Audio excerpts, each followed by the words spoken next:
来乡亲啊，继续要来讲这个机车两段式倒弯入去台专区的时阵，是不是爱拍方向灯咧？之前有起事，因为无拍这个方向灯，互后壁驾驶甲桥。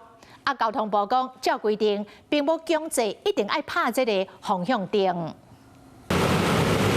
伫咧车真济大路口，新闻会公河南路倒越行中孝东路，在驶到台专区。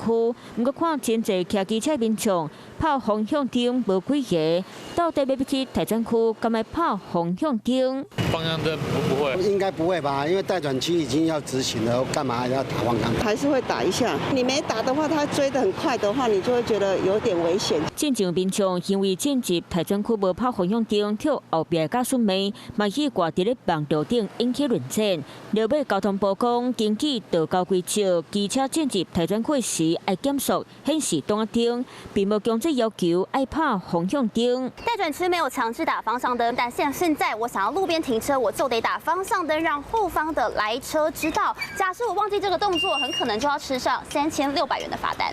骑到一半，想要我要去停车格，雄雄市东啊要越过，佮无拍方向灯，互后边车辆不要都随判断，该发生事故。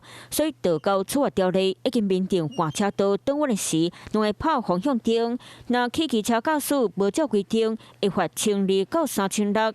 毕竟伫咧大路真危险，若拍方向灯，就较会当降低意外风险。Hello， 我是林明瑞。想要抢先掌握最及时的新闻资讯吗？赶快订阅、按赞、开启小铃铛，锁定我们华视新闻的 YouTube 频道。